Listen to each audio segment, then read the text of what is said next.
League പറഞ്ഞാൽ പറഞ്ഞതാ. ആദ്യം ഇപ്പോൾ താക്കോൽ കൈമാറ്റം നടക്കുന്നത് ലീഗ് അവർ ഏറ്റെടുത്ത സ്ഥലത്ത് വെച്ചുകൊടുത്ത വീടാണ്. മിന്നൽ വേഗത്തിലാണ് വീട് പണിയൊക്കെ നടന്നത്. അവിടെ ഭൂമി ഏറ്റെടുക്കുന്നതിലൊരു തടസ്സമുണ്ടായിരുന്നു. ആ തടസ്സങ്ങളെല്ലാം നീക്കി ഭൂമി ഏറ്റെടുത്ത് പിന്നെ ശരവേഗത്തിൽ പട്ട നമ്മുടെ കെട്ടിടങ്ങൾ ഉയരുന്നതാണ് നമ്മൾ കണ്ടത്. നിശ്ചയദാർഢ്യമാണ് എന്ന് തന്നെ പറയാം. തീർച്ചയായിട്ടും ലീഗ് അതിന് പ്രത്യേകം അഭിനന്ദനം അർഹിക്കുന്നുണ്ട്. പറഞ്ഞ വാക്ക് ലീഗ് പാലിച്ചു. 101 വീടുകളിൽ 51 വീടുകൾ നാളെ കൈമാറ്റത്തിന് തയ്യാറാണ്. എന്താണ് അവസ്ഥ വീടുകളുടെ? നമുക്കൊന്ന് വീടൊന്ന് കാണിച്ചാലോ? Very good morning doctor Arunkumar. League പറഞ്ഞാൽ പറഞ്ഞതാണ് എന്നതിനുള്ളൊരു സാക്ഷ്യമാണ് ഈ കാണുന്നത്.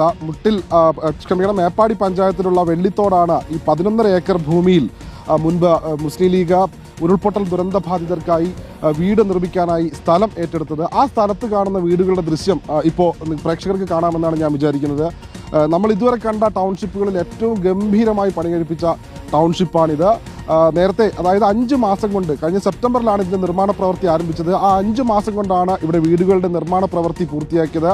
105 വീടുകളാണ് ആകെ നിർമ്മിക്കുന്നത്. അതിൽ തന്നെ ആദ്യഘട്ടത്തിൽ നാളെ കൈമാറുന്നത് 51 വീടുകളാണ്. ഈ 51 വീടുകളുടെ നിർമ്മാണ പ്രവൃത്തി ഇവിടെ പൂർത്തിയായിട്ടുണ്ട്. ഞാൻ ഇവിടെയുള്ള ഈ ദൃശ്യം, അതായത് ഈ വീടുകളുടെ ഒരു 360 ദൃശ്യം ഇങ്ങനെ കാണാം. ഇവിടുന്ന് നമ്മളൊന്ന് കയറി വരുന്നൊരു ഭാഗമാണ് പ്രധാന പാതയിൽ നിന്ന്, അതായത് മേപ്പാടിയിലേക്ക് പോകുന്ന പ്രധാന പാതയ്ക്കരികിലായാണ് വെള്ളിത്തോട് എന്ന് പറയുന്ന ഈ സ്ഥലം. എതിർഭാഗത്തൊക്കെ നല്ല ഭംഗിയുള്ള മലയാണ്, നല്ല കാണാൻ നല്ല സൗന്ദര്യമുള്ള സ്ഥലത്താണ്. ആ സ്ഥലത്തിനോട് ചേർന്ന് കിടക്കുന്ന വെള്ളിത്തോടാണ് ഇത്തരത്തിൽ 105 വീടുകൾ മുസ്ലിം ലീഗിൻ്റെ ഭവന സമുച്ചയത്തിന് പണി തുടങ്ങിയത്. അതിൽ തന്നെ